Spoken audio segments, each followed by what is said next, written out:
I wanted to film an educational video about tube feeding a newborn lamb. So this lamb was born this morning, had quite a lot of difficulty being born. It's got a very swollen face, which means that it's finding it really difficult to drink. Mum's now rejected it, which makes it even worse. So now I've got it in the house, and then hopefully once I can get it a little bit stronger, a little bit healthier, we can try and return it to Mum. I don't have very high hopes for that working though. I've tube fed a lot of lambs in my life, just because basically I used to work on a different farm, not our farm, but they lambed indoors, and we used to hand milk every single ewe and then tube feed colostrum to the lamb as soon as it was born, so every lamb.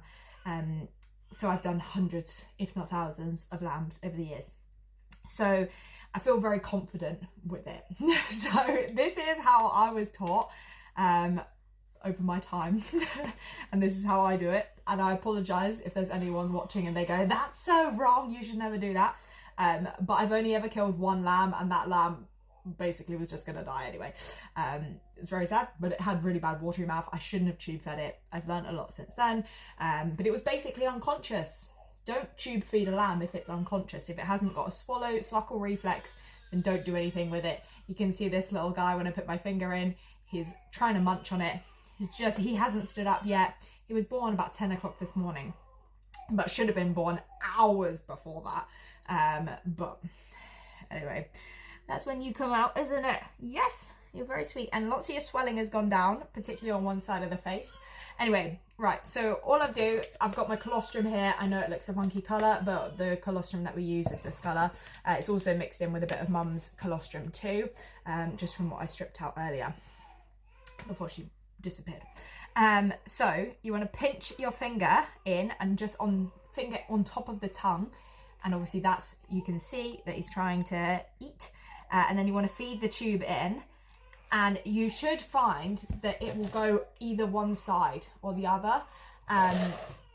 It's still going down the middle, but it will feed in better instead of trying to feed it in through the front, because that's where their teeth are. And just keep going until you pretty much just have that much hanging out. So once you've got that much out, in theory, I was taught that that means that it's past the lungs. You can listen to it. I never bother because I've done it so many times, and if it's got lots of resistance and you're having to force it down, you're in the wrong place. Just pull it out and just try again. But if you are to pull it out, then just do it in one long, swift movement. Don't drag it out slowly. And I always put milk on the end of it just as I put it in their mouth. I don't know if that's a good idea or not, but I feel like that's a bit of a lubricant. So obviously once this guy is a bit stronger, hopefully, we'll be able to bottle feed him if we have to. Well, I mean, ideal world, we'll give him back to Mum. That'd be much better, but we shall see.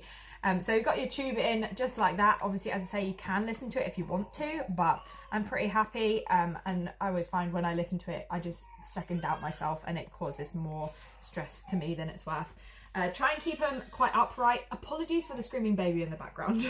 She is safe. She's absolutely fine. She's in her bouncer, but I think she wants me to carry her. But this is just not a baby approved thing, unfortunately. So just basically squeeze it down slowly, steadily, but slowly. I'm just gonna tip him back up a little bit more. Come on, buddy. This way, that's better. And if it comes out, just make sure you pop it back in a bit further down.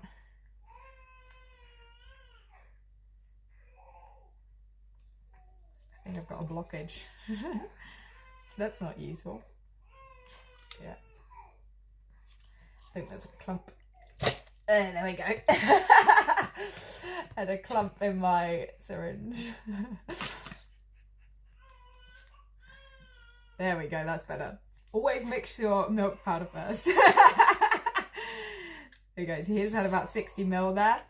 Oh, brilliant, thanks for that. And then I want to give him about 100 ml. And that's come back up the tube because he flopped over. You notice that? I don't know if you can see that or not. Basically, it's chaos. This isn't pretty. It's not what you want to be doing. There's no real method as far as I've been taught as to how fast you put it down. Just not too fast because it's quite uncomfortable for the lamb. And then just give them a couple of seconds just to let the milk drain down the tube. It's quite a wriggly lamb, and we're really not on an ideal surface for it either. Ideally I'd do it on straw, but equally I don't want straw in my house. And then just pull it out with one long swift movement. Yeah, hopefully this little guy will be okay, but don't hold your hopes up too high, but we shall see. Anyway, we have one fuller lamb who's also done a wee whilst I was doing that, but sadly still can't stand. He's got nothing really, has he? But that's okay.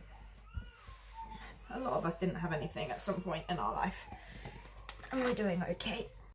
Oh, also, I should have said, as you push the tube down, you can feel it moving along in the throat to know that it's in the right place.